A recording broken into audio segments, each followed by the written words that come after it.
오늘도 하나님께 예배드리기 위해 모인 성도님들을 주님의 이름으로 환영합니다. 지난 한 주간도 주님과 동행하며 승리하는 삶을 사셨나요? 혹시 풀지 못한 어려움과 커다란 근심을 갖고 이 자리에 오시진 않았나요? 예배란 우리의 소원을 하나님께 구하는 시간이 아닌 하나님께서 채워주신 은혜와 인도하심에 감사를 드리는 시간입니다. 하나님께서는 우리의 온전한 예배를 받으시기 원하십니다. 오늘 이 시간 하나님께 경건한 마음으로 예배 드리실 때 예배에 방해되지 않도록 핸드폰은 모두 꺼주시기 바랍니다.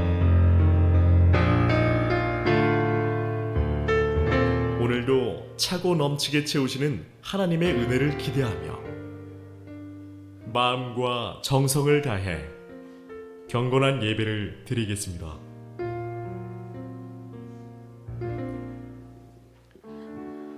사랑의 하나님 아버지, 오늘 우리를 찬양의 자리로 불러주시니 감사드립니다. 이 시간 드려지는 찬양이 주님께 기쁨이 되게 하시고 우리는 그 안에서 하나님의 사랑과 은혜를 깊이 깨닫게 하옵소서.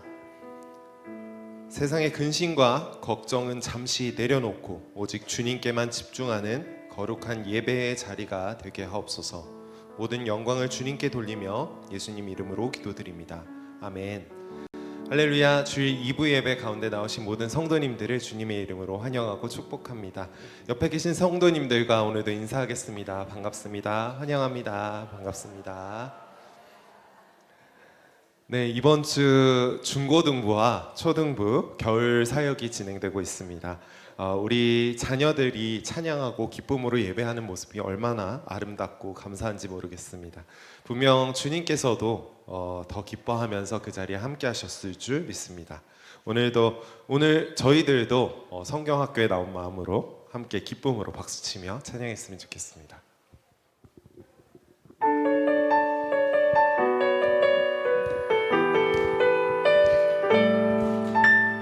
오라 우리가 여호와의 산에 올라 하나님의 전에 이르자. 오라 우리가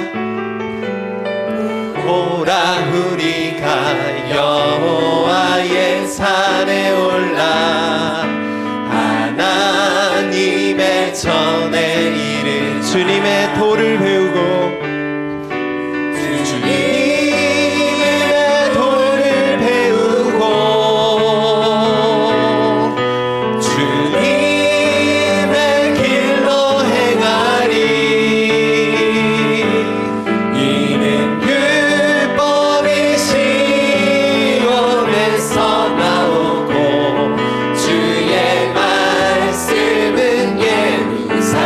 다시 한번 찬양하겠습니다. 오라 우리가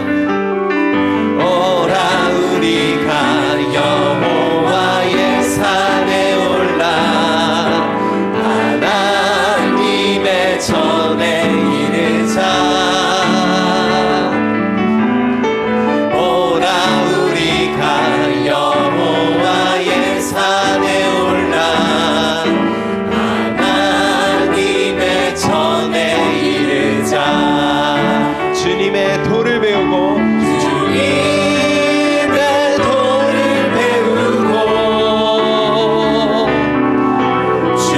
주님의 길로 행하리. 이는 율법이 시온에서 나오고 주의 말씀은 예루살렘. 주님의 도를 배우고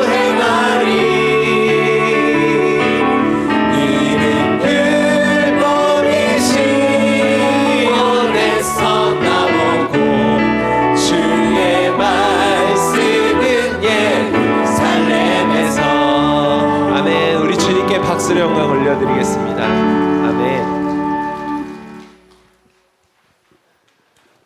사람이 마음으로 자기의 길을 계획할지라도 그의 걸음을 인도하시는 이는 여호와시니라. 아멘. 우리의 모든 길을 예비하시고 인도하시는 우리 주님을 이 시간 함께 고백했으면 좋겠습니다.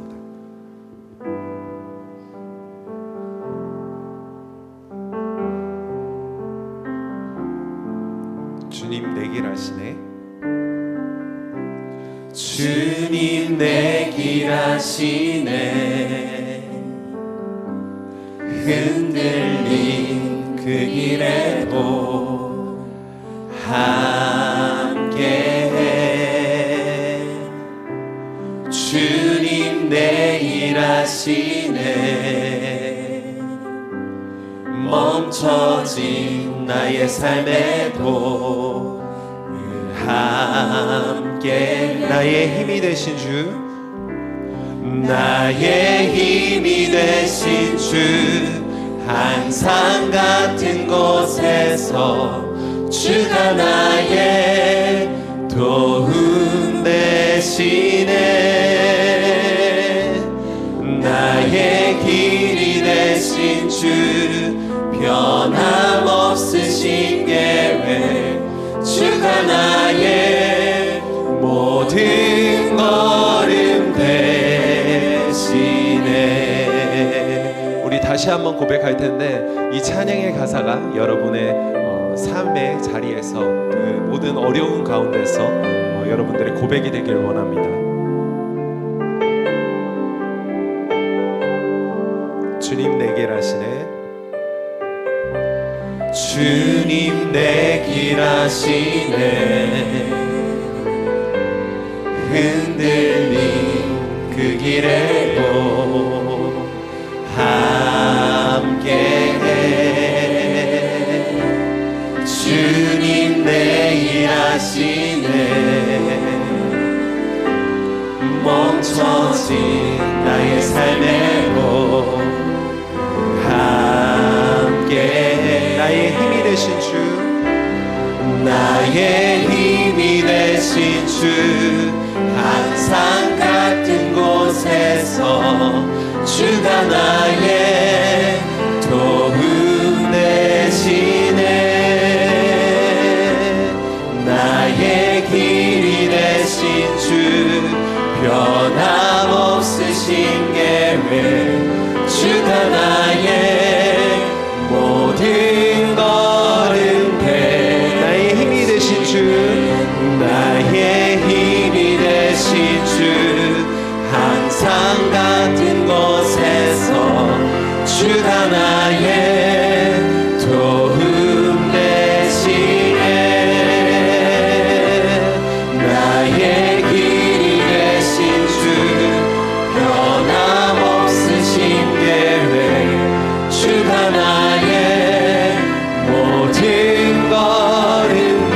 다 함께 고백하겠습니다. 거친 파도, 거친 파도 날 향해 와도 주와 함께 날아오네. 폭풍 가운데 나의 영혼 잠잠하게 주를 보리. 거친 파도 날 향해 와도 거친 파도 날 향해 와도 주와 함께 날아오르니. 폭풍 가운데 나의 영혼 잠잠하게 주를 보. 우리 마지막 목소리로만 고백하겠습니다. 거친 파도 날 향해 와도 주와 함께 날아오르니. 폭풍 가운데 나의 영혼 잠잠하게 주를 보리라. 저물어 갈 때 날이 저물어 갈 때 빈들에서 걸을 때 그때가 하나님의 때 내 힘으로 안 될 때 내 힘으로 안 될 때 빈손으로 걸을 때 내가 고백해 여호와 이래 주가 일하시네 주가 일하시네 주가 일하시네 주께 아끼지 않는 자에게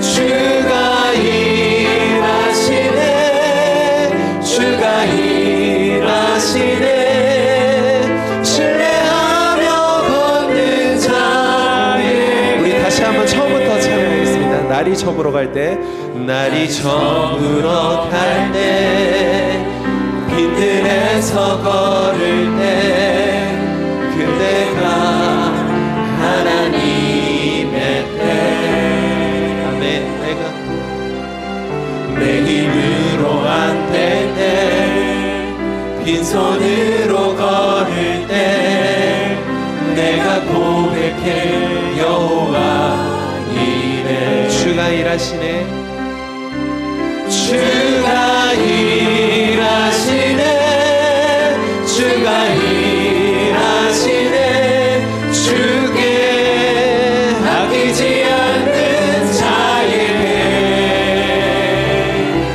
주가 일하시네 주가 일하시네 신뢰하며 걷는 자에게 주가 일하시네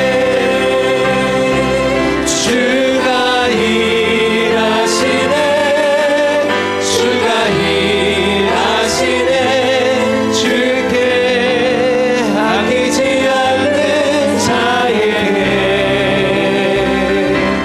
주가 일하시네 주가 일하시네 신뢰하며 걷는 자에게 아멘 이 시간 다 함께 자리에서 일어나셔서 주님 큰 영광 받으소서 찬양하며 주님 앞에 나아가겠습니다.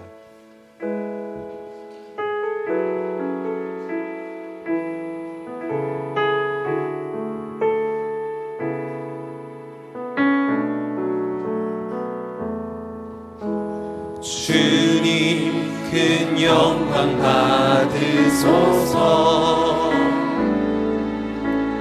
홀로 찬양 받으소서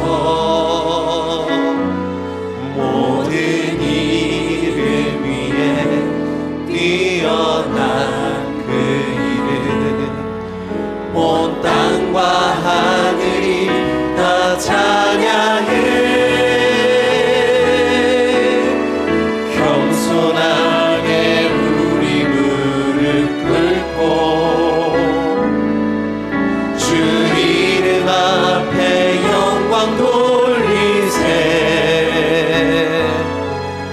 모두 절하세 독생자 예수 주님께 찬양 드리리 우리 다 같이 두 손 높이 들고 고백합시다. 모든 영광과 존귀 모든 영광과 존귀와 능력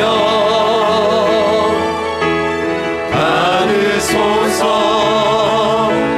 받으소서 영광과 존귀와 능력 받으소서 받으소서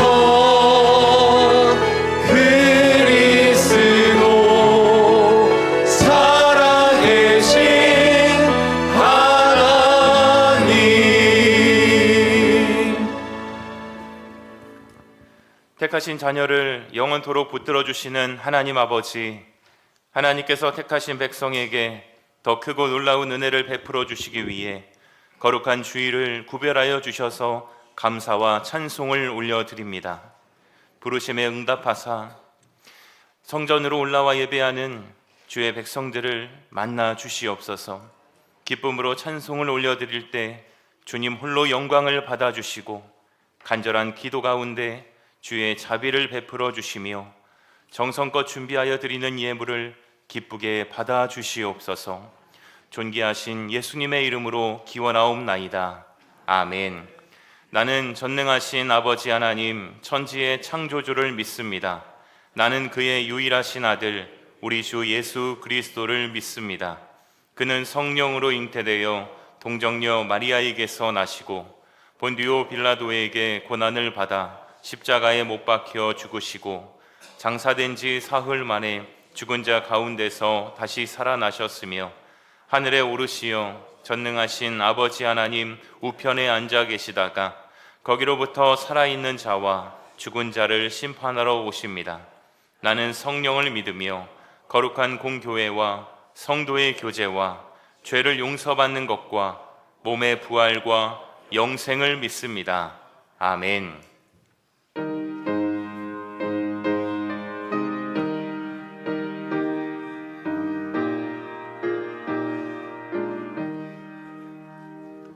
나 주의 도움 받고자 주 예수님께 빕니다. 그 구원 허락하시사 날 받아주소서.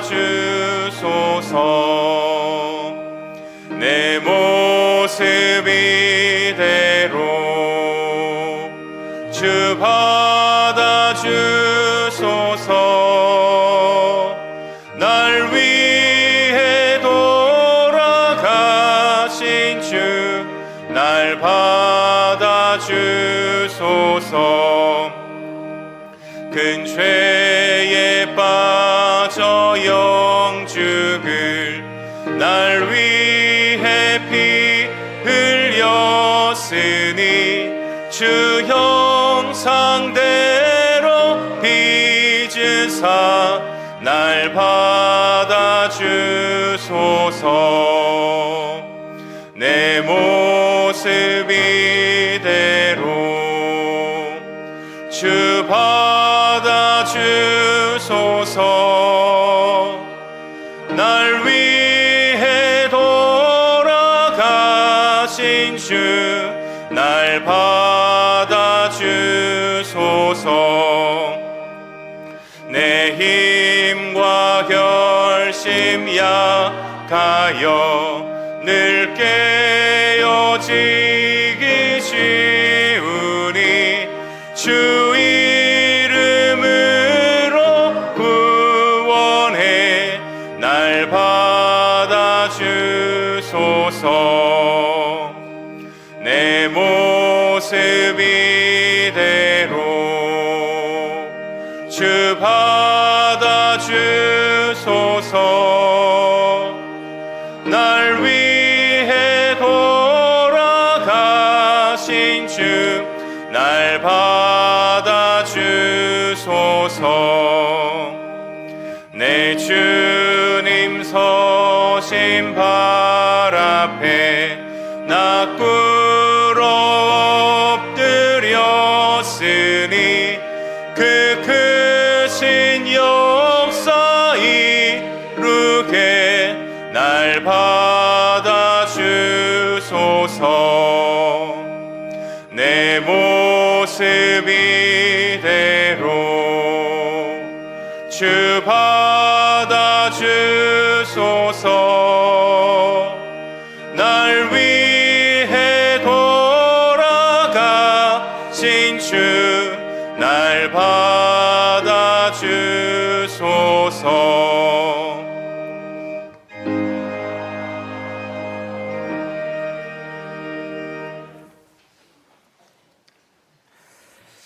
거룩하시고 자비로우신 하나님 아버지, 하나님의 평강의 은혜와 하나님의 한없는 은혜로 우리들을 세상으로부터 지켜주시고 이 거룩한 성일 예배의 자리로 불러주시고 영원 불변하신 하나님 아버지께 우리의 마음과 뜻과 정성을 다해 예배드리게 하심을 감사드립니다.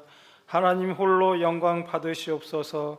하나님의 형상을 따라 지음받은 우리가 그 형상을 잃어버리고 내 안의 안목의 정욕, 육신의 정욕, 이생의 자랑으로 하나님의 창조하신 선하신 모습은 없고 오직 죄의 종로로 타다 죄인의 몸으로 주님 앞에 나아가오니 우리들의 모든 죄를 용서하여 주옵소서. 욕심이 잉태한즉 죄를 낳고 죄가 장성한즉 사망을 낳는다는 말씀을 우리 안에 각인시켜 주옵소서. 그리하여 하나님의 선하신 뜻대로 살아가려는 믿음의 권속들을 붙잡아 주시고 우리 안에 끊임없는 죄의 유혹으로부터 자유함을 얻는 은혜를 내려 주옵소서. 거룩하신 하나님 아버지, 2020년 새해를 허락하신 하나님께 감사를 드립니다. 새해 첫 예배를 통해 하나님 앞에 우리가 결단하고 다짐했던 믿음의 결심이 잘 이루고 있는지 그 다짐을 돌아보게 하시고 결단의 초심을 잃어버리지 않게 하옵소서. 예수님과 동행하는 삶, 성령님의 인도하심을 의지하는 삶을 살아가려는 믿음의 권속들이 되게 하옵소서. 우리 공동체 안에 주신 하나 되어 더 큰 미래라는 주제표로 마음에 새기고 담임 목사님과 교역자와 모든 권속들이 함께 예배 공동체를 세우는 교회, 돌봄 공동체를 이루는 교회, 섬김과 봉사 공동체를 세우는 수인 중앙교회 모든 권속들이 되게 하옵소서. 하나님의 계획하심에 따라 수인 중앙교회를 세우시고 올해 60주년을 맞이하는 은혜 주심을 감사드립니다. 이 지역의 구원의 방주로 세워주시고 지역을 섬기는 교회, 가난하고 소외된 이웃을 섬기는 믿음의 권속들이 되게 하시고 교회다운 교회가 되게 하옵소서. 믿음을 잃어버리고 방황하는 연약한 심령들이 돌아와 회복되는 교회가 되게 하옵소서. 하나님이 보시기에 심히 좋았더라 감탄하시는 교회가 되게 하옵소서. 하나님 아버지, 수인 중앙교회의 믿음의 권속들을 국률하심의 은혜로 가정이 화목하게 하시고 자녀들의 학업과 진로에도 하나님의 은혜를 내려 주옵소서. 자녀들의 앞길을 성령 하나님께서 위로운 길로 인도하여 주시옵소서. 모든 질병이 사라지고 건강한 가정이 되게 하옵소서. 가정의 물질의 은혜도 내려 주옵소서. 하나님 아버지, 원치 않는 질병으로 고난 중에 있는 환우들을 기억하시고 치유의 은혜를 내려 주옵소서. 고통 중에 주님을 찾는 권속들을 만나 주시고 주님의 옷깃을 만져 치유를 받은 여인의 은혜가 환우들에게 이루어지는 은혜를 내려 주옵소서. 또 환우들을 돌보며 애통하는 심정으로 기도하는 가족들에게 말씀으로 위로받는 은혜를 내려 주옵소서. 하나님 아버지, 오늘도 주님의 지상 명령과 부르심의 응답으로 선교의 사명을 감당하시는 선교사님들을 기억하사 그들의 선교사에게 구원의 은혜가 넘쳐나고 지금도 7천여 개의 미전도 종족과 30억 명의 복음을 전혀 들어본 적 없는 사람들과 민족에게 선교의 길을 열어 주시옵소서. 복음이 전파되게 하옵소서. 모든 선교사님들의 안위와 건강을 지켜 주시옵소서. 하나님 아버지, 믿음의 다음 세대를 세워가는 교회 학교를 성령 하나님께서 부흥케 하시고 믿음의 아이들을 말씀과 기도로 양육하는 교사와 교육자와 교사들에게 하나님의 크신 은혜를 내려 주옵소서. 그들의 헌신과 섬김으로 이 나라 이 민족의 믿음의 지도자들로 세워가는 은혜를 내려 주옵소서. 하나님 아버지, 이 나라 이 민족을 불쌍히 여기시고 국민으로부터 위임받은 권력을 악용하지 못하게 하시고 그들이 살아계신 하나님을 두려워하고 나라와 민족을 바로 세워가는 위정자들이 되게 하옵소서. 그리하여 이 땅의 정의가 강물처럼 흐르는 나라가 되게 하옵소서. 하나님 아버지, 하나님께서 택하시고 기름 부어 세우신 김진 담임 목사님을 성령님의 강권하심으로 붙잡아 주시고 육신의 연약함을 회복시켜 주시옵소서. 한 주간 기도하며 말씀을 준비하신 말씀의 성령 충만함과 말씀의 기름을 통해 말씀을 듣는 권속들이 영혼의 세심을 얻는 은혜를 내려 주옵소서. 말씀을 듣는 권속들이 오순절 마가의 다락방에 성령의 불이 임했던 성령 충만함의 역사가 목사님의 말씀을 통해 나타나고 크고 놀라운 은혜를 내려 주옵소서. 또한 교회를 섬기시는 부교역자와 가정에도 하나님의 돌보심과 인도하심의 은혜로 가정에 하나님의 은혜가 충만케 하옵소서. 이 시간 예배를 위해 찬양과 악기로 예배를 섬기시는 시온 찬양대 모든 대원들의 건강을 지켜주시고 찬양으로 영광 올려드릴 때에 살아계신 하나님 홀로 영광 받아 주시옵소서. 또한 주차와 차량, 주방 봉사로 믿음의 권속들을 섬기시는 모든 봉사자에게도 하나님의 크신 은혜를 내려 주옵소서. 부활의 첫 열매가 되시며 생명의 근원 되시는 예수님의 이름으로 기도합니다. 아멘.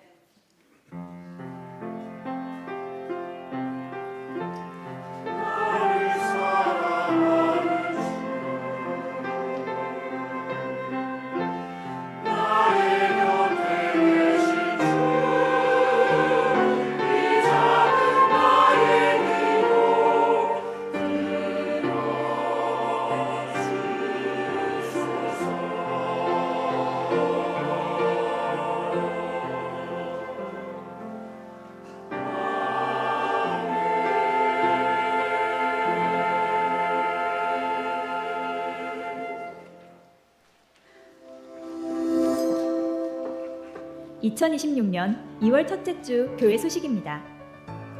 수인중앙교회에 처음 오신 성도님을 환영합니다. 등록을 원하시는 성도님은 예배 후 3층 로비에 있는 새가족 데스크로 오시면 안내해드리겠습니다. 오늘 오후 찬양 예배는 예배위원회와 찬양위원회 헌신예배로 드립니다.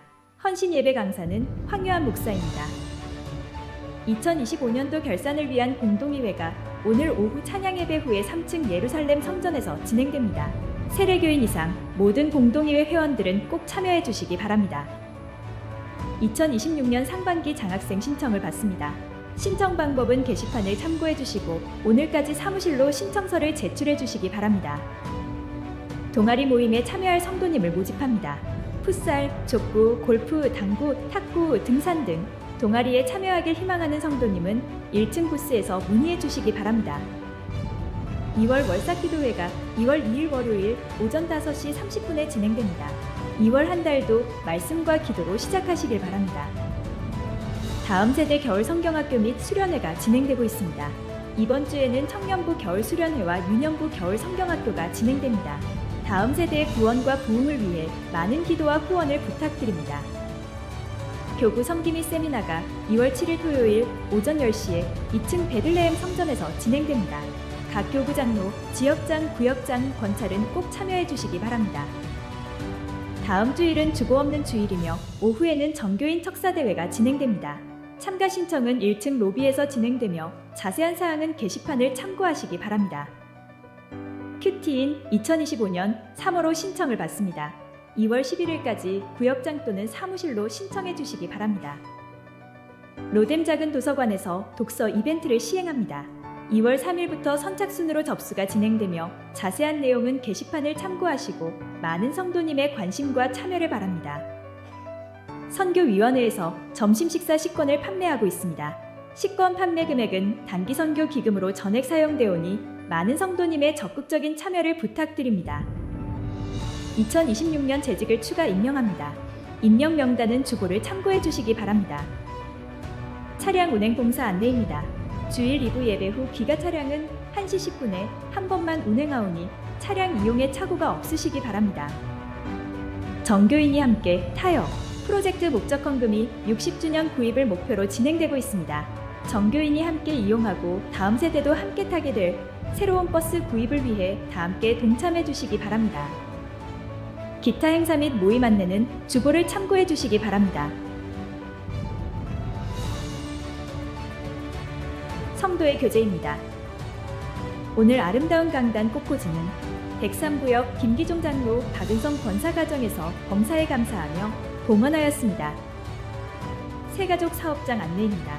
221구역 윤춘범 최은혜삼 집사가정이 어린이집 방문 오감수업 업체 키디 조이를 운영하고 있습니다. 많은 성도님의 관심과 이용을 바랍니다. 이번 주 1만 시간 성전 기도 운동은 214구역 박안숙 권사가 4,930시간, 207구역 김정혁 권사가 4,960시간째 참여하였습니다. 감사합니다. 네, 이 시간에 우리 바나바 연결하는 시간 잠깐 갖겠습니다. 자리에서 일어나 주시면 고맙겠습니다. 황혜자 성도님, 안도영 권사님을 바나바로 임명합니다. 네, 사이좋게 같이 계신데 우리 기도하고 축하하는 시간 갖겠습니다. 하나님 감사합니다. 하나님께서 만세전부터 택하셔서 주님의 몸된 교회 보내주신 우리 황혜자 성도님, 이제 앞으로 4주간 바나바로 양육하고 교제하게 될 우리 안도영 권사님을 임명해 주시니 감사합니다. 우리의 모든 만남, 걸음 가운데 주님 동행하여 주셔서 교제와 양육, 기도를 통해 하나님을 더 깊이 경험하고 또 주님과 동행하는 그 은혜를 깨달을 수 있도록 하나님께서 함께해 주시옵소서. 주님만 의지하며 예수 그리스도의 이름으로 기도하옵나이다. 아멘. 여러분 큰 박수로 축하의 박수 해주십시오. 축하드립니다. 이어서 오늘 주보에 보면 2026년도에 추가 재직 명단이 있어요. 누락이 되어서 오늘 새롭게 임명을 하는데 우리 추가 재직 임명을 위해서 함께 또 기도하시겠습니다. 아버지 하나님, 2026년도에 또 주님의 몸된 교회 공동체 또 성도들을 돌보게 될 재직들을 추가로 임명합니다. 하나님께서 불러주셨고 기름 부어주셨고 또 하나님의 일을 위하여 세워주셨사오니 주의 모든 종들에게 성령의 기름을 부으시고 하늘의 신령한 은사와 능력 더하여 주셔서 세워진 재직들을 통하여 공동체가 살아나고 성도들이 영적으로 성장해 갈 수 있도록 함께해 주시옵소서. 감사드리며 예수님의 이름으로 기도하옵나이다. 아멘. 한 가지만 더 광고 드릴게요, 여러분. 주보에 우리 2부 예배 후 귀가 차량 광고가 몇 분이냐? 몇 분으로 나왔죠? 1시 10분 출발로 나왔는데, 네. 그 외에도 예배 후에도 바로 운행을 한다고 합니다. 예배 후에 바로 운행을 하고 1시 10분에 추가 1회 운행한다는 거 착오가 없이 여러분 잘 기억하시기 바랍니다.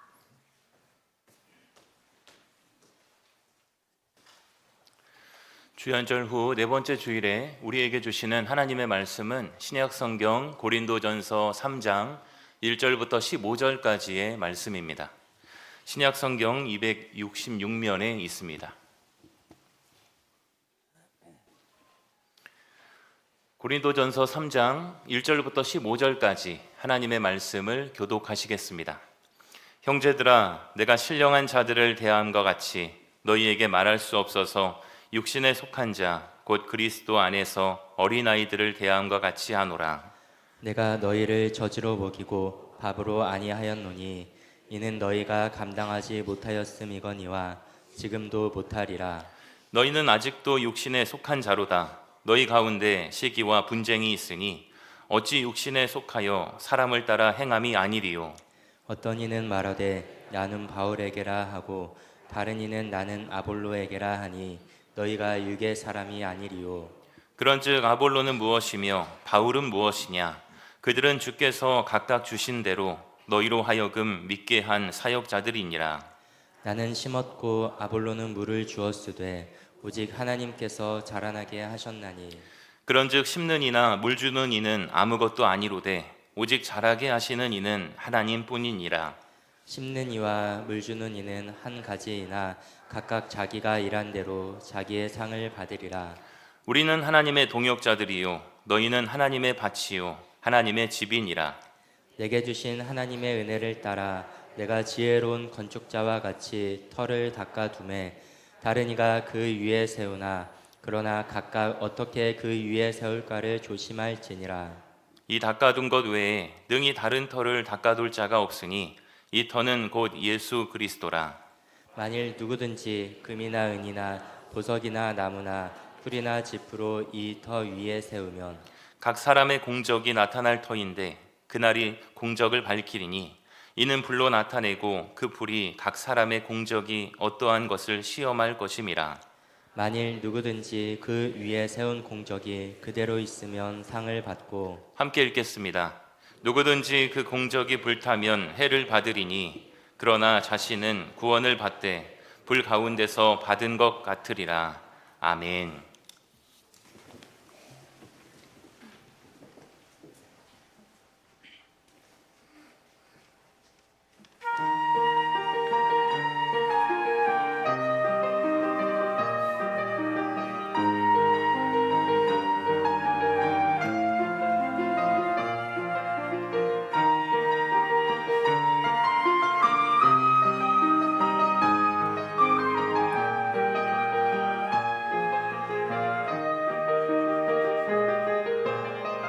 찬양의 자리에 서게 하시고 목소리를 높여 찬양케 하시네.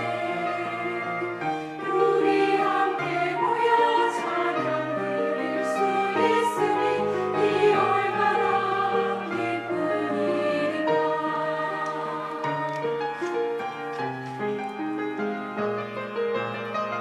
예배의 자리에 있게 하시고 목소리를 높여 찬양케 하시네.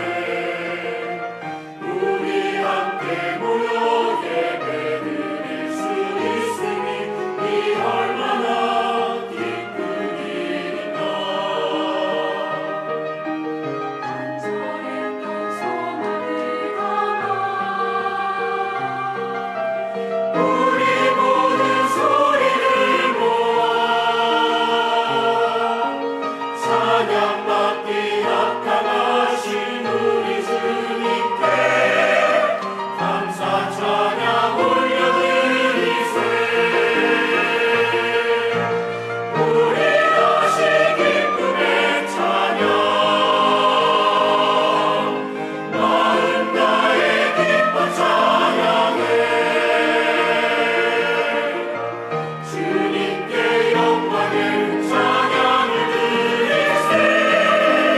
우리 다시 기쁨의 찬양.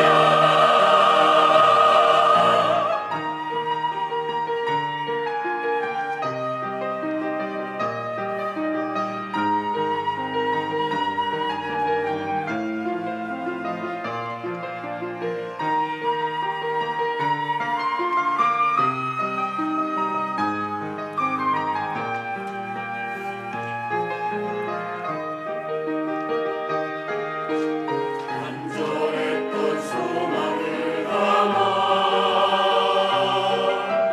우리 모든 소리를 모아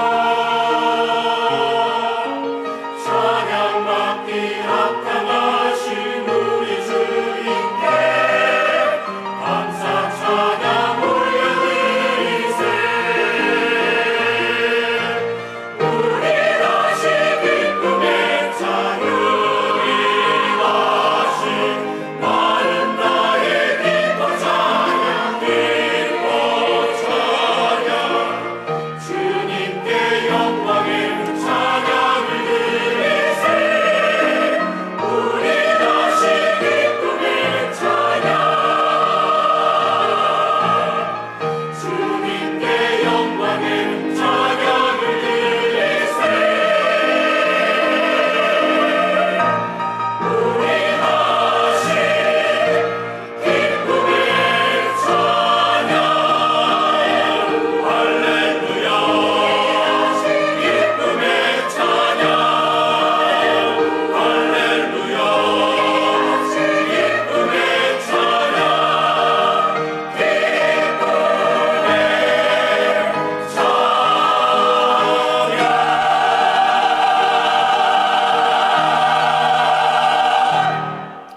아멘.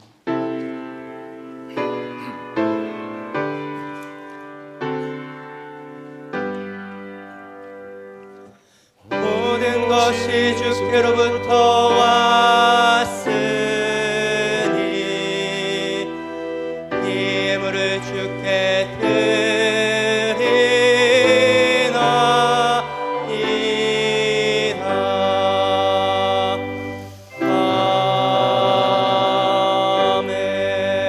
아멘. 복의 근원이 되시는 하나님 참 감사합니다. 계속되는 강추위 속에서도 주의 백성들을 홀로 두지 아니하시고 어디로 가든지 걸음마다 동행하시며 수고하는 자리마다 하늘 문을 여시고 복 내려 주시니 감사합니다. 우리는 약한 것으로 심었으나 주님은 강한 것으로 거두게 하시고, 우리는 작게 심었으나 하나님은 넘치게 거두게 하신 줄 믿습니다. 모든 건 내가 한 것 아니라 하나님의 은혜입니다. 다 하나님의 것입니다. 믿음의 고백으로 드려지는 성도들의 예물을 받아 주시옵소서.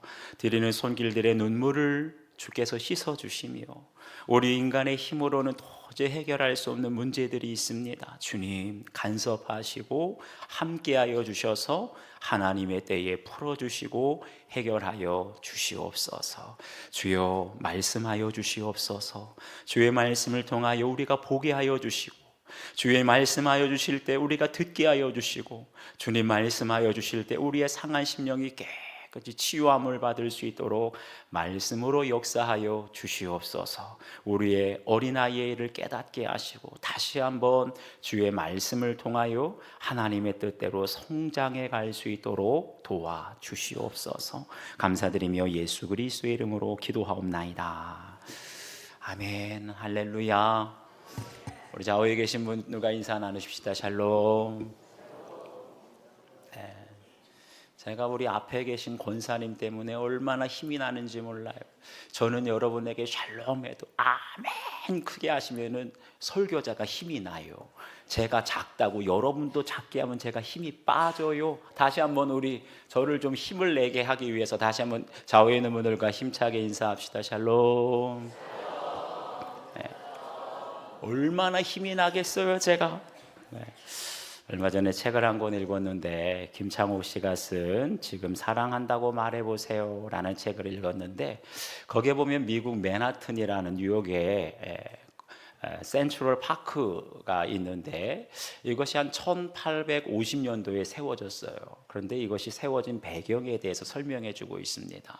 그때까지만 하더라도 지금도 그렇지만 이 뉴욕이 한참 경제적으로 성장하고 문화적으로 예술적으로 막 번창하고 있었는데, 그때 프레더릭 로 옴스테드라고 하는 사람이 이런 주장을 했대요. 지금 이곳에 공원을 만들지 않는다면 100년 후에는 이만한 크기의 정신병원이 필요할 것이다. 여러분, 지금 맨하튼의 땅값이 얼마나 비싼지 몰라요. 그런데 거기에 이 센트럴 파크가 얼마나 크냐 하면 축구장 450개 크기. 놀래지도 않으세요. 그런데 그 당시에 뭐라 그랬냐면, 지금 여기에 공원을 만들지 않는다면 100년 후에는 여기 정신병원이 세워질 것이다. 저도 얼마 전에 가족들과 함께 그곳에 간 적이 있는데 얼마나 큰지 버스를 타고 투어를 해야 돼요. 그리고 그 가운데는 엄청나게 큰 호수가 있는데 막 배도 타고 막 얼마나 새도 많은지, 거기에 보게 되면 사람들이 산책하는 사람도, 러닝하는 사람도, 자전거 타는 사람도 있고, 가족들끼리 그냥 이게 뭐 소풍 나온 사람도. 근데 너무나 놀라운 것은요, 여기저기서 막 악기를 연주하고 공연하는 사람이 그렇게 많아요. 제가 너무나 부러웠던 건 그 사람들이 다 너무나 여유가 있고 자유롭게 자연을 즐기고 있더라고요. 그런데 여러분, 그 센트럴 파크가 세워진 주변에 뭐가 있는 줄 아세요? 전 세계에서 가장 유명한 월스트리트라고 증권가 아닙니까? 이 사람들은 세상에서 가장 바쁜 사람들이 분초를 다퉈가면서 가장 많은 돈을 다루는 사람들. 스트레스가 있을까요, 없을까요? 엄청 스트레스 많이 받죠. 그러니 만약에 거기 센트럴 파크가 없으면 그 월스트리트에 있는 사람들이 가장 많은 돈을 다루는 사람들이 어떻게 됐을까요? 다 미쳐버렸을 거예요. 아마 거기에 공원이 아니라 정신병원이 세워졌겠지요. 그런데 제가 가서 보니까 그 직원들도 낮에 나와가지고 막 러닝을 하고 운동을 하니까 살게 되는 거예요. 사랑하는 여러분, 저희들의 마음에도 공원을 만들어야 할 줄 믿습니다. 오롯이 내가 나가 될 수 있는, 나 자신이 되어서 여유 있게 쉴 수 있는 공원이 세워져야 된다는 거예요. 어떤 분이 이런 말을 했어요. 여가 시간이 사라지는 것 같으면 조심하라고. 영혼도 따라 사라질 수 있으니. 우리가 너무 돈하고 너무나 분주하고 바쁘게 살다 보면 어떻게 된다고요? 여가 시간이 점점 줄면 영혼도 사라진다는 거예요. 여러분, 영혼이 사라지고 영혼이 병드는데 돈 아무리 많다고 무슨 소용이 있겠어요? 여러분, 우리 마음에 공원을 만드시길 바래요. 여유 있게 오롯이 나 자신이 될 수 있는 그러한 마음의 공원이 있을 때 비로소 우리가 영적으로 건강하게 성장하게 될 줄 믿습니다. 영적으로 성장하지 못하면 가정에도 교회에도 많은 문제들이 다 생기는 거예요. 어떻게 하면 우리가 영적으로 성장할 수 있을까? 오늘 주시는 말씀, 우리는 그리스도의 동역자들이니라 라는 제목으로 함께 은혜 나눌게요. 첫 번째, 영적으로 성장하지 못하면 육신에 속한 자에 머무르게 됩니다. 우리 1절과 3절을 함께 읽겠습니다. 시작.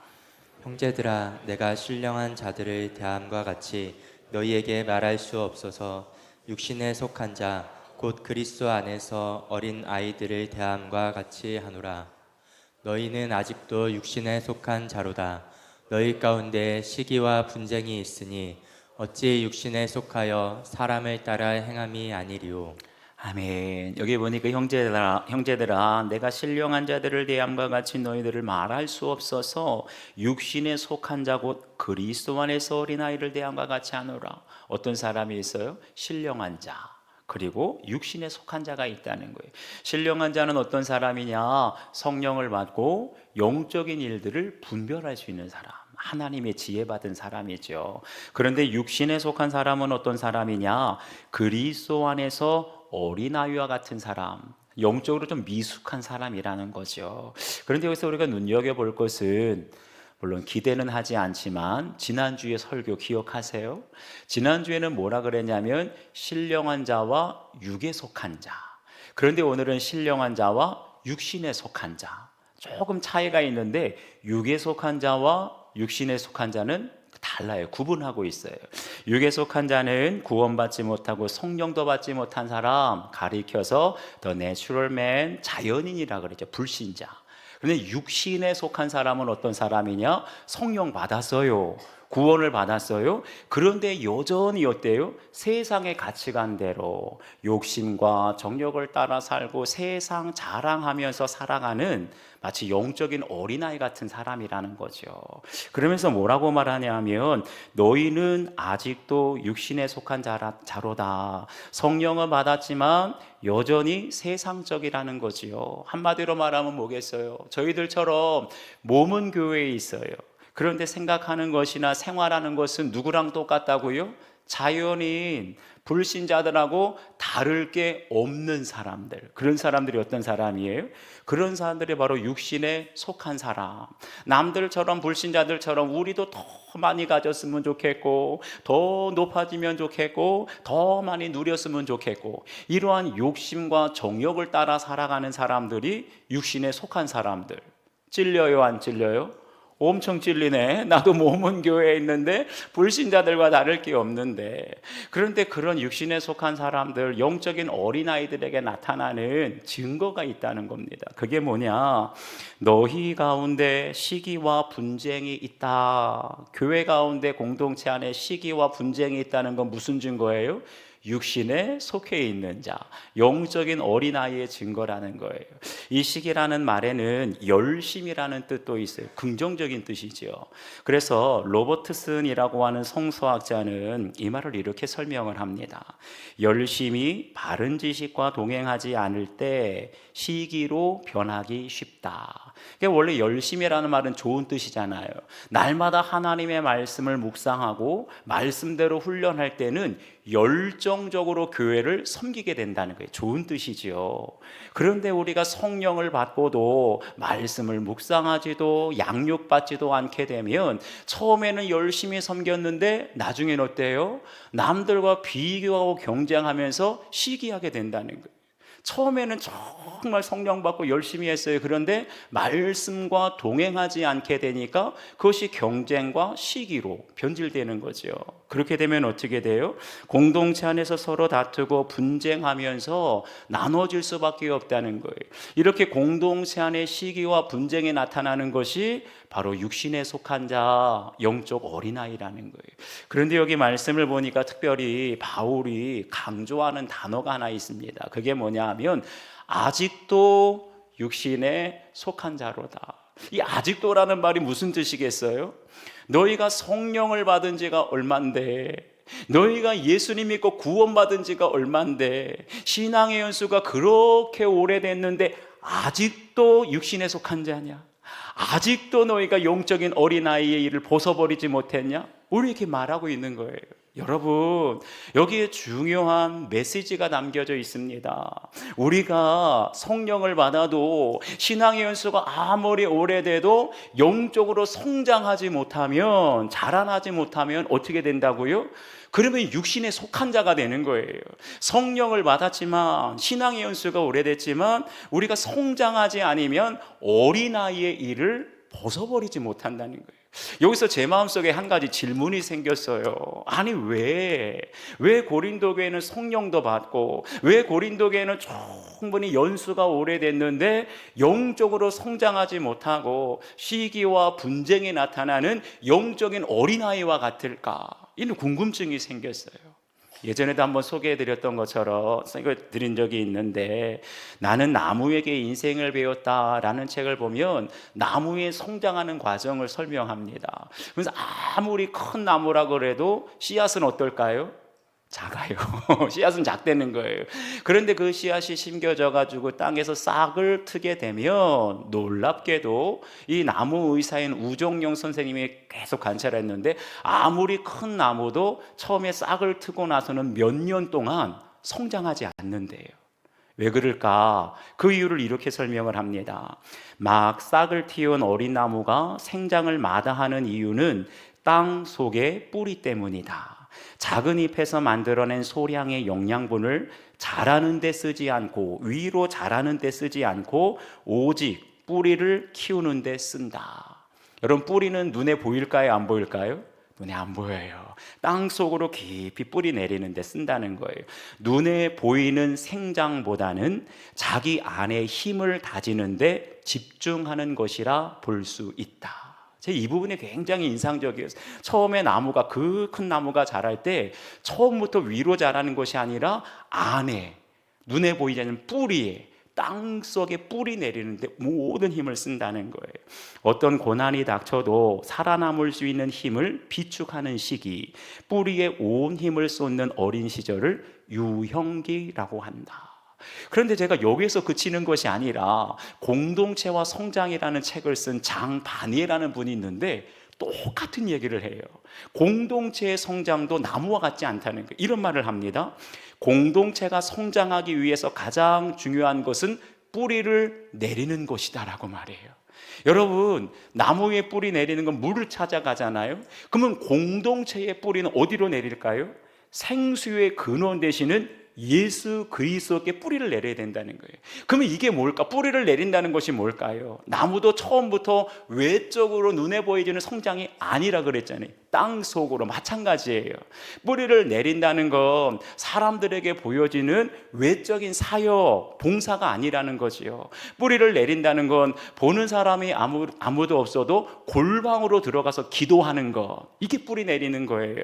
아무도 보는 사람 없지만 날마다 정한 시간에 말씀을 묵상하는 것, 이게 뿌리를 내리는 거죠. 교인들은 보는 사람 없지만 내 일상 속에서, 가정에서건 직장에서건 예수님과 동행하는 삶, 바로 그것이 뿌리를 내리는 삶인 줄 믿습니다. 여기에서 깨달음을 주셨어요. 왜 고린도 교회는 성령도 받고 연수도 오래되었지만 아직도 육신에 속한 자, 영적으로 성장하지 못했을까? 뭐가 없었어요? 시간이 지나면서 성도들도 많아지고, 시간이 지나면서 사역도 많아졌는데 뭐가 없었다고요? 뿌리 내리는 게 없었던 거예요. 주님과의 깊은 교제, 말씀 묵상과 골방의 기도와 동행하는 삶이 없으니까 아무리 시간이 오래 지나도 그들은 육신에 속한 자로 시기와 분쟁에 가득한 어린아이의 일을 벗어버리지 못했던 거죠. 사랑하는 여러분, 우리가 남들에게 보여지지 않는 일상의 거룩함을 살아나갈 때, 남들이 보여지는 봉사보다도 주님과의 은밀한 친밀한 깊은 영적인 교제와 기도와 말씀 묵상이 회복이 되어질 때 영적인 뿌리를 예수님께 깊이 내리게 될 것이고, 그럴 때 우리는 비로소 어린아이의 일, 시기와 분쟁을 벗어버리고 성령 안에 열매를 맺는 성장하는 삶을 살게 될 줄 믿습니다. 한번 여러분 적용해 보세요. 신앙의 연수는 오래되었지만 여전히 어린아이의 모습을 벗어버리지 못한 영적인 미숙함, 육신에 속한 모습은 무엇입니까?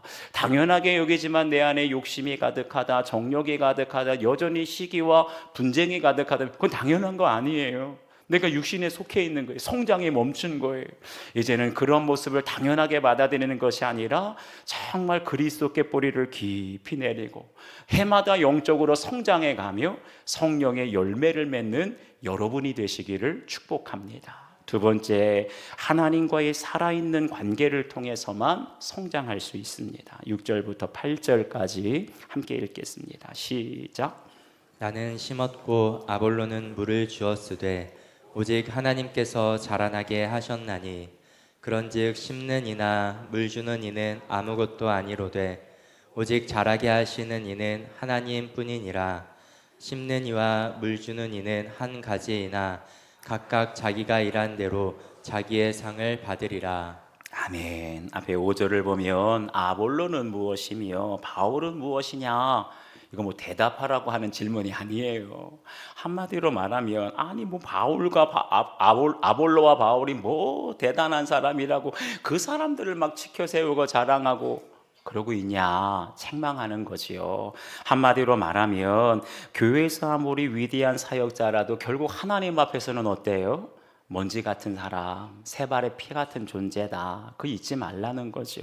한마디로 바울과 아볼로는 성도들로 하여금 말씀, 복음을 믿게 하는 하나님의 사역자들이라는 거예요. 여기서 사역자라는 말을 헬라어로 디아코노스라고 하는데, 원래 디아코노스라는 말은요, 식탁에서 시중 드는 종을 의미합니다. 그릇 가져와라 그러면 그릇 가져오고, 접시 치워라 하면 접시 치우고, 이런 종이라는 거예요. 여러분, 종에게 어떤 결정권이 있어요, 없어요? 내 맘대로 접시 가져가고 내 맘대로 그릇 치우고 그럴 수 없지요. 오직 주인의 명령대로 따르는 사람이 종인 거예요. 그게 뭐냐? 여기 보면 나는 심었고 아볼로는 물을 주었으되, 바울이 심고 싶어서 심은 것도 아니고 아볼로가 물을 주고 싶어서 준 것도 아니고, 누가 시켰다고요? 하나님께서 그걸 맡겼다는 거죠. 그리고 오직 하나님께서 자라게 하셨나니. 여러분 가만 보세요. 심고 물을 주고 자라게 하고, 이거 어디서 사용하는 말이죠? 농사 지을 때. 농사의 비유를 통해서 왜 갑자기 바울은 심고 아볼로는 물을 주었다 이런 비유를 말할까요? 여러분, 여기서 심었다라는 것은 교회를 개척했다는 뜻이에요.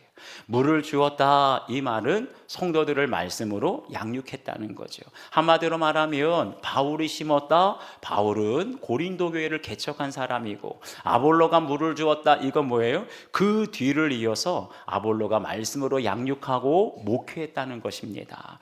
그러니까 이 농사의 비유를 통해서 한마디로 바울은 고린도라고 하는 나무를 심고, 그리고 아볼로는 그 나무에게 물을 주면서 잘 양육했다는 거예요. 그런데 여러분, 혹시 농사를 지어보신 분들은 알 거예요. 우리가 나무를 잘 심고 물을 주고 날마다 비료를 주고 그러면 나무가 잘 자랄까요?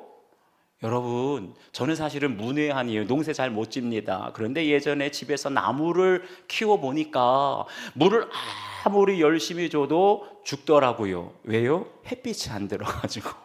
그래서 이번엔 물도 잘 주면서 햇빛 쬐는데 또 시들어요. 그러니까 바람이 안 통해서. 그래서 이번에는 바람도 잘 통하고 햇빛도 물 잘 줬는데 또 죽었어요. 왜 좋은지 아세요? 날씨가 안 맞아. 어떤 해는 너무나 더워서 폭염 때문에 죽고, 어떤 때는 너무나 추워서 얼어 죽고. 여러분, 우리가 심고 물 준다고 자라는 것이 아니라 모든 생명을 자라게 하시는 분은 누구시지요? 창조주 하나님이신 줄 믿습니다.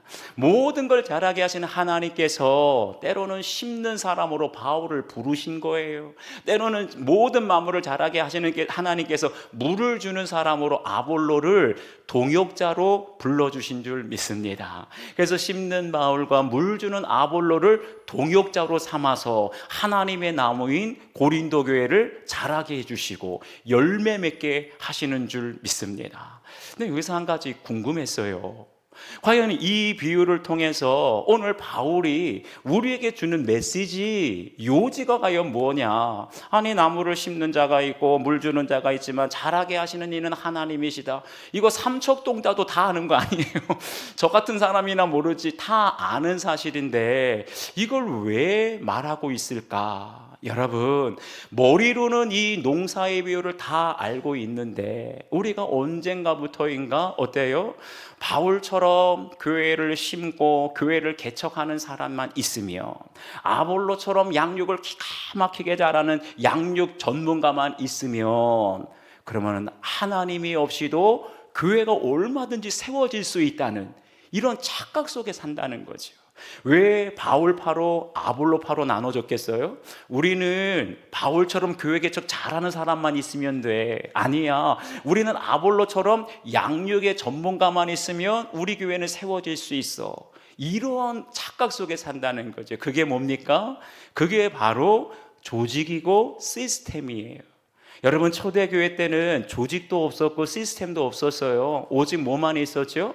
기도하는 성도들, 마가의 다락방에서 120문도가 기도할 때 뭐가 나타나요? 성령의 역사가 나타났어요. 그런데 언제부터인가 교회가 규모도 커지고 성도들이 많아지고 사역도 많아지면서 이렇게 주먹국으로 하면 안 되겠다. 조직을 만들기 시작했어요. 조직을 만들게 되니까 점점 시스템을 완벽하게 만들게 된 거예요. 조직과 시스템이 완벽해질수록 우리가 기도하지 않아도 성도들이 모여드네. 시스템이 완벽하니까 우리가 기도하지 않아도 사역이 굴러가네. 이제 더 이상 하나님이 없어도 성장하는 교회가 된 거예요. 여러분, 바로 이때가 가장 위험한 때예요. 하나님이 없이도 조직만 있으면, 조직이 탄탄하게 되면 얼마든지 성장하는 교회, 안정적으로 운영되는 교회. 하나님이 없이도 시스템만 완벽하게 갖춰져 있으면 교회가 사람들이 모여들고 성장하는 교회. 이때가 가장 위험한 거 아니겠어요? 여러분, 이렇게 시스템이 완벽해지고 조직이 완벽해지면 하나님께서 서실 자리가 없어지는 거예요. 성도들 중에, 일꾼 중에 기도하지 않아도 조직이 완벽하면 티가 안 나요. 우리 교회 시스템이, 성도들이 많아지고 시스템이 완벽해지면 담임 목사가 성령 충만하지 않은 티도 안 나요. 왜요? 시스템이 다 커버하니까, 조직이 다 커버하니까 기도하지 않아도, 성령 충만하지 않아도 모든 게 다 커버가 되는 거예요. 그러면 어떻게 되지요? 그러면 하나님의 설 자리가 없어지고 하나님의 영향력이 점점 줄 수밖에 없어요. 뭐만 필요해요? 조직과 시스템을 잘 관리하고 운영하는 전문가만 있으면 교회는 운영이 되는 거예요. 그런데 거기에 뭐가 없지요? 성령의 역사도 나타나지 않고 성령의 열매가 없고 조직과 시스템은 완벽한데 시기와 분쟁만 넘쳐나는 육신에 속한 교회가 되는 것이지요. 사랑하는 여러분, 어떻게 하면 우리 교회가 정말 성령이 역사하고 열매 맺는 교회가 될 수 있을까요? 6걸음이라는 책에서 포드처치의 원유경 목사님이 이런 말을 해요. 한번 들어보세요. 어떤 조직이든 체계가 잘 갖춰지면 위험이 따른다. 바로 마음의 실종과 본질의 부재다. 마음 없이도 체계에 기대면 뭐든 그럴싸해 보이는 게 문제다. 본질이 빠져도 흉내를 낼 수 있는 게 문제다. 기독교의 핵심은 살아계신 하나님과 생명력 있는 관계를 누리는 데 있다. 그런데 교회가 그 살아있는 관계의 능력을 잃어버리면 종교화된다. 종교화된다는 건 뭐냐면요, 예배를 드려요, 기도도 하고 봉사도 해요. 그런데 거기에 능력과 생명은 싹 사라진 모양만 남아있는 게 바로 종교화지요. 종교적 행위가 하나의 시스템이 되어 신앙생활의 바퀴를 기계적으로 돌리고 어느 순간부터 자동화된다. 종교화된 신앙은 신앙의 대상을 향한 관심을 잃게 만든다. 예배는 열심히 드리고 찬양을 드리는데 내가 누구한테 지금 예배하고 있는 거지? 내가 지금 뭘 위해서 찬양하고 있는 거지? 신앙의 대상에게는 관심이 없고 그냥 자기의 기쁨과 만족을 위해서 신앙생활하는 거예요. 이 시대의 예배와 신앙생활이 이처럼 종교화됐다. 하나님과 점점 멀어지고 그분의 영향력은 줄어들었다. 뭐의 영향력은 커져요? 조직과 시스템의 영향력은 점점 커지고 하나님의 영향력은 점점 줄어들고 있어요. 어느새 그분은 전혀 중요하지 않은 예배를 드리며 그보다 우리의 신앙 규칙과 준수, 감정의 충족, 기도 응답만이 중요해졌다. 살아있는 교회가 되기 위해서는 하나님과 살아있는 관계를 추구하면 된다. 사랑하는 여러분, 오늘 이 예배를 통해서 교회를 심었던 바울도 아무것도 아니고 교회에 물을 주고 양육했던 아볼로도 아무것도 아니고 오직 자라게 하시는 이는 하나님이시니라, 이걸 우리에게 말씀하시는 이유가 뭐겠어요? 너희가 그토록 제자 양육의 시스템이 제일 중요하고 전도 조직이 제일 이것이 아니라 살아있는 하나님과의 생명력 있는 관계가 제일 우선이라는 거예요. 여러분, 우리 교회는 하나님과의 생명력이 있는 살아있는 관계를 추구하는 교회입니까? 아니면 시스템과 조직을 의지하면서 하나님의 존재감이 점점 약해지고 하나님의 영향력이 없더라도 얼마든지 안정적으로 교회가 운영이 되고 성장하는 교회입니까? 우리 냉정하게 돌아보라는 거예요. 저는 좀 우리 교회 예배 좀 실수하고 세련되지 않고 부족하더라도 하나님이 없이는 기도가 안 되고 하나님이 없이는 예배가 안 되고 하나님이 없이는 성경학교가 안 되는 교회가 되었으면 좋겠어요. 하나님께 기도 안 했는데도 성경학교가 은혜롭고 하나님께 기도하지 않고 성령 받지도 않는 예배가 은혜로운, 이건 문제 아닙니까? 그래서 하나님 없이는 아무것도 할 수 없고 오직 하나님만을 의지하며 하나님을 깊이 경험하는 그러한 예배가 되었으면 좋겠습니다. 그래서 우리 안에 내가 영적으로 성장하는 것도, 내가 영적으로 살아있는 것도 어떤 조직이나 시스템 때문이 아니라 오직 나를 자라게 하시는 하나님 안에서, 하나님과의 관계 안에서만 내가 살 수 있고 영적으로 자라날 수 있습니다. 이런 고백이 드려지기를 주의 이름으로 축복합니다. 한번 적용해 보세요. 현재 나의 신앙생활 속에 하나님 없이 시스템처럼 종교화되어 버린 영역은 무엇인지, 기도하지 않는데도 너무나 예배가 잘 되고 기도하지 않는데도 사역과 봉사가 너무나 잘 되고 세련되게 전문적으로, 이게 시스템에 의존하기 때문에 그래요. 그래서 앞으로는 우리가 주님을 찾지 않으면 아무것도 되어지지 않는, 기도하지 않으면 아무런 열매도 기대할 수 없는, 철저히 하나님을 의지하고 하나님과 동행하며 하나님 안에서 사역하고 예배하는 여러분이 되셨으면 좋겠습니다. 세 번째, 마지막 날에 심판이 있음을 기억하며 오늘을 살아야 합니다. 12절과 13절 함께 읽겠습니다. 시작. 만일 누구든지 금이나 은이나 보석이나 나무나 풀이나 지프로 이 터 위에 세우면 각 사람의 공적이 나타날 터인데 그날이 그 공적을 밝히리니 이는 불로 나타내고 그 불이 각 사람의 공적이 어떠한 것을 시험할 것임이라. 아멘. 앞에서는 교회를 농사의 비유로 심는 것, 물 주는 것, 자라게 하는 것 이렇게 비유하다가 이제는 뭐라 그래요? 건축에 비유해요. 바울은 자신을 소개하기를 지혜로운 건축자와 같이 터를 닦아두었다. 터를 닦는다는 게 뭐예요? 한마디로 기초공사 했다는 겁니다.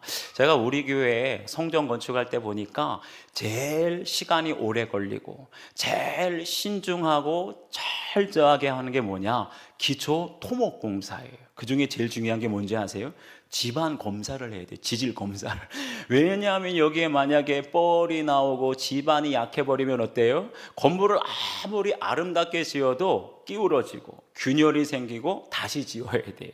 그러니까 기초 토목공사는 시간이 걸려도 아무리 힘들고 어려워도 철저하게 신중하게 할 수밖에 없지요. 그 터를 닦은 사람이 바로 바울인데, 그렇다면 교회의 기초는 무엇일까? 11절에 이렇게 말해요.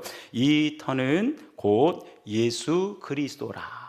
여러분, 가장 건물에서 가장 중요한 게 뭐라고요? 기초. 그런데 그 기초는 터를 닦은 바울도 아니고 물을 주고 양육했던 아볼로도 아니고, 기초는 누구라고요?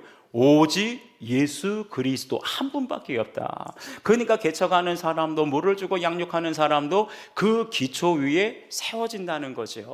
그런데 13절을 보면 놀라운 말을 해요. 그날이 공적을 밝히리니 이는 불로 나타낸다. 여기서 공적이라는 건 한마디로 개척을 한 바울이나 양육을 하고 훈련을 시킨 아볼로나 그들의 사역이 이제 나타나게, 실상이 나타난다는 거예요. 언제예요? 그날이 언제예요? 마지막 심판 때를 가리킵니다. 마지막 심판 때에 우리가 개척을 한 것이나 양육을 한 것이나 봉사하고 예비한 실상들이 다 나타나게 되는데, 뭘로 나타난다 그랬지요? 불로 나타낸다. 이 불이라는 건 한마디로 불심판이에요. 그러면서 마지막 날 우리 주님 앞에 서게 될 때, 우리가 이 땅에서 신앙생활하고 봉사하고 교회 개척하고 선교하고 구제하고 양육했던 것들이 다 드러나게 되는데, 불심판을 받을 때 타고 흔적도 없이 사라지는 사람이 있는가 하면, 불심판을 받을 때 그의 공적, 지금까지 신앙생활, 예배, 봉사구제가 하나도 타지 않고 그대로 남아있는 사람으로 나눠지게 된다는 거죠. 그게 뭐겠습니까? 그러니까 다시 말하면 우리가 이 세상에서 건물을 지을 때 눈에 보이는 아름답고 화려하게 짓는 것이 중요한 게 아니라 불타버리면 소용없어요. 뭐가 가장 중요하다는 거죠? 어떤 재료로 불심판 가운데도 타지 않고 공적이 남아있는 재료가 중요하다는 거죠. 그래서 12절에 보면 뭐라 그래요? 어떤 사람은 건물을 지을 때 나무와 풀과 짚으로 짓는 사람이 있는가 하면, 어떤 사람은 건물을 지을 때 금과 은과 보석으로 짓는 사람이 있다. 여러분 생각해 보세요. 지금 당장은 집을 지을 때 나무와 풀과 짚으로 짓게 되면 어때요? 시간 오래 걸릴까요? 금방 지을까요?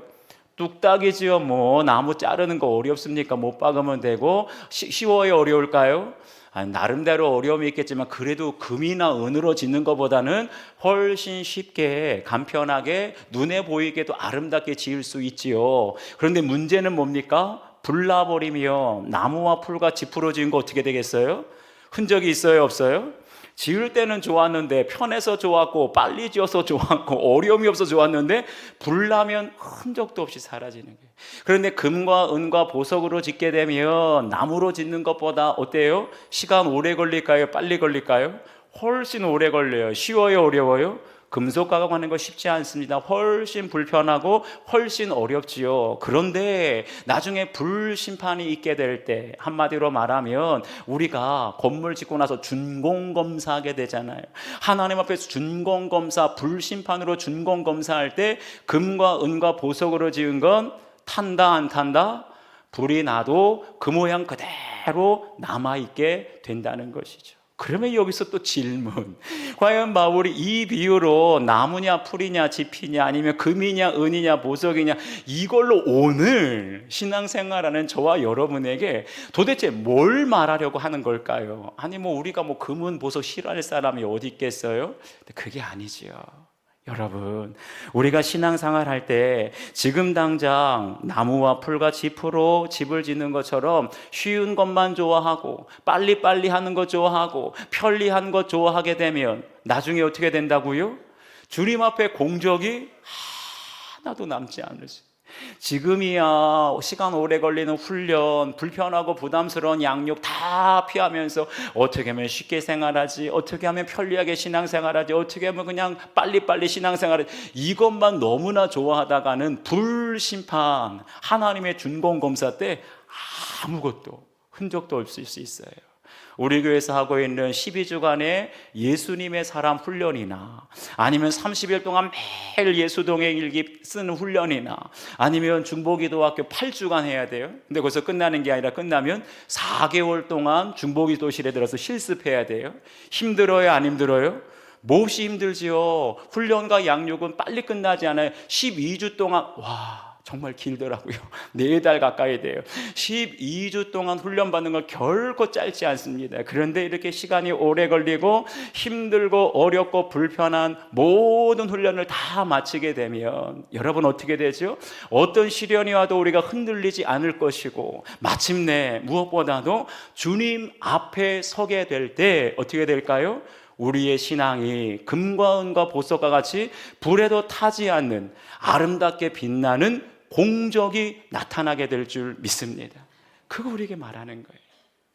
시대의 예보 경량 문명의 탄생이라는 책을 쓴 송기령 씨, 이분이 이제 AI가 등장하면서 이 시대가 앞으로 어떻게 변화될 것인가 예보하는 책 시리즈를 썼어요. 얼마 전에는 핵 개인에 대해서, 이제는 경량 문명의 탄생에 대해서. 그래서 AI가 등장하면서 사회가 어떻게 변화되고 있는가, 여러분 어때요? 예전에는 사람들의 실력을 갖추면 경쟁력이 있었는데 이제 AI 앞에서는 AI 그 빠른 속도 감당이 안 돼요. AI 24시간 일해도 지치지도 않아요. 그리고 그 시간 안에 더 많은 일을 해요. 더군다나 유지비는 어떨까요? 사람에게 그 일을 하는데 100만 원 주면 AI는 3, 4만 원이면 할 수 있대요. 그것도 더 빨리, 더 많이. 그러니까 여러분 앞으로 AI가 더 많이 활용될까요? 더 줄어들까요? 더 늘어나게 될 거라는 예고죠. 모든 영역에 있어서 이제는 경쟁이 안 된다는 거예요. 그런데 그 시대 예보책에서 이 송기령 씨가 놀라운 걸 하나 발견하고 얘기를 해요. 그럼에도 변하지 않는 것들, 이렇게 모든 게 AI 빠르게 효율적으로 많은 일들을 하는데 변하지 않는 게 있다는 거예요. 그게 뭐냐, 유기동이나 자연재배에 대한 사람들의 기대는 기술이 발달하는 와중에도 그 생명의 에너지를 담는 안전한 생육에 대한 기대가 쉽게 사라질 수 없음을 시사합니다. 이제는 모든 것들이 먹는 것까지도 빨리빨리 효율적으로 되어 가는데, 그럼에도 유기농, 그럼에도 자연재배, 시간이 많이 걸릴까요? 적게 걸릴까요? 많이 걸리죠. 불편하지요. 거기에다가 갯벌에서 만드는 천일염이 바닷물의 증발 과정을 거치며 해양의 신비를 식탁으로 이끌어내는 시간이나 해풍에 말리는 독장의 황태를 바라보며 느끼는 경이로움은 우리가 여전히 자연의 아름다움 속에서 살아감을 일깨워 줍니다. 아무리 여러분 우리가 급해도 화학 조미료보다 뭐가 더 낫지요? 천일염, 비교할 수가 없잖아요. 그리고 강원도에 사는 황태, 독장에서 나는 황태. 그런데 여러분 이런 것들은 눈 깜짝할 새 빨리 될까요? 안 될까요? 몇 년, 수개월 동안의 시간이 필요하지요. 여러분, 한때는 속도와 효율성이 경쟁력이자 실력이라고 생각되는 때가 있었어요. 세계적인 기업은 다 빨리빨리 효율적으로. 그런데 AI가 등장하면서 AI의 그 압도적인 속도, 압도적인 효율감 속에 인간의 경쟁력과 실력은 어때요? 무력해졌어요. 경쟁이 안 돼요. 그러면서 사람들은 다시 질문하기 시작했어요. 과연 인생에서 가장 소중한 것이 무엇일까? 빨리 하는 게 가장 소중할 것일까? 효율적으로 하는 게 가장 소중한 것일까? 많은 일을 하는 것이 소중한 것일까? 그러면서 독일의 칼 하인츠라고 하는 교수는 이런 말을 합니다. 전쟁에서 가장 중요한 덕목은 빠름이지만 사랑에서 그리고 평화에서 가장 중요한 것은 느림이다. 사랑은 느림에 의지한다. 여러분, 우리의 인생에 가장 소중한 것은 빨리빨리 효율적으로 해서 이루어지는 것이 아니에요. 오히려 가장 소중한 사랑이라든지 평화라든지 가장 소중한 성령의 열매는 빨리빨리 편하게 돼서 이루어지는 것이 아니라 시간도 오랫동안 우리가 인내하고 기다리면서 수고하고 애쓰는, 힘들고 어려워도 참고 인내하는 과정을 통해서 우리가 가장 소중한 것을 얻게 될 줄 믿습니다. 금과 같은 믿음도 보석과 같은 성령의 열매도 쉽고 편한 신앙생활에서는 안 돼요. 오랫동안의 훈련과 양육을 받으며 힘들고 어려운 고난 속에서 참고 견디며 기다리게 될 때, 그럴 때 저와 여러분에게 하나님 앞에서도 불타지 않는 금과 같은 믿음을, 보석과 같은 성령의 열매를 우리가 거두게 될 줄 믿습니다. 한번 적용해 보세요. 금과 같은 믿음과 보석과 같은 열매를 맺기 위해서 시간이 걸리고 불편하더라도 지금 내가 감당해야 할 사랑의 수고와 용성 훈련은 무엇인지. 여러분, 요즘에 모든 사람들이 다 빨리빨리 쉽게 편하게 거기에 너무나 익숙해져요. 그런데 신앙은 그거 아니라는 거예요. 빨리빨리가 아니라 느리게 편하게가 아니라 수고하고 참고 인내하는 과정을 통해서 가장 소중한 것을 거두지요. 여러분, 오늘 주신 말씀 생각하면서 우리의 마음이 세상 또 사람들, 세상적인 가치관이 아니라 하나님의 마음을 향해서 우리가 초점 맞추기를 원합니다. 다 같이 일어나셔서 아버지 당신의 마음이 있는 곳에 나의 마음이 있기를 원해요. 가사를 생각하며 찬양 드리겠습니다.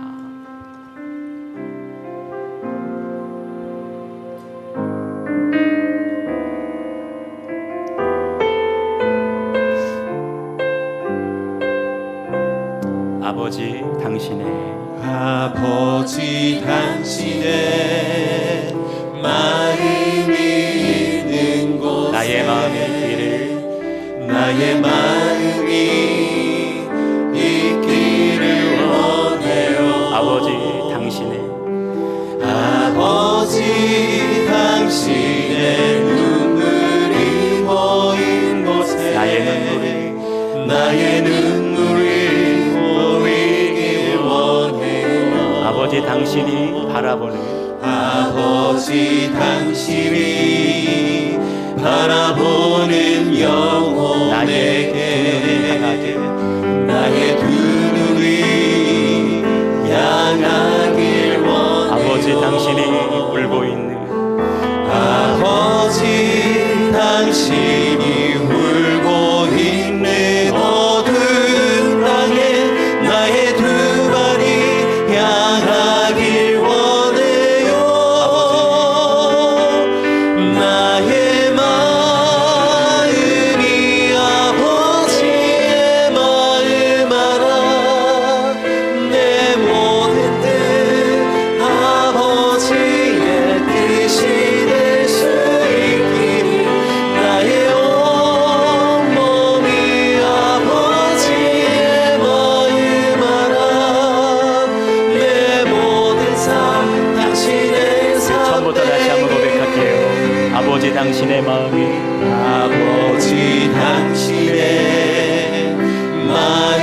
있는 곳에 나의 마음이 있기를 원해요.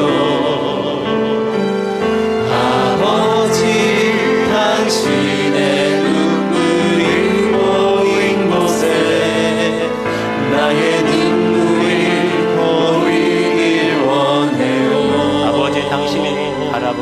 아버지 당신이 바라보는 영혼에게 나의 두 눈이 향하길 원해요.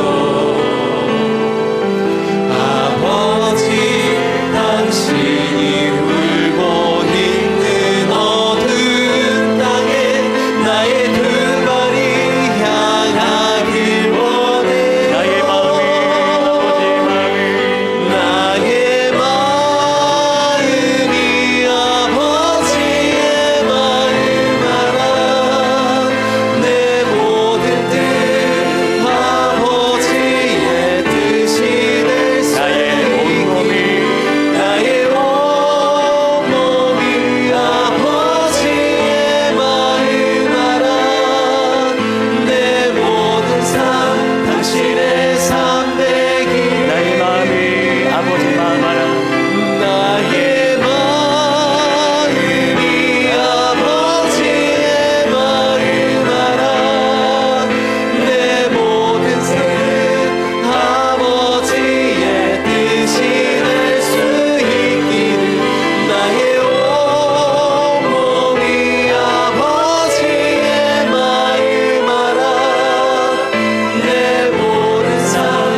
기도하시겠습니다.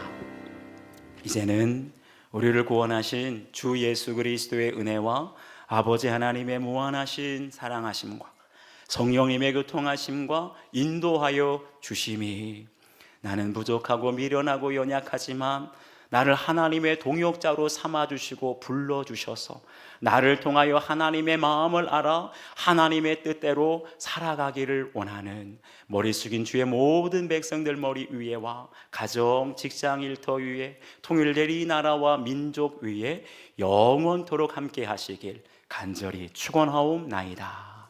아멘.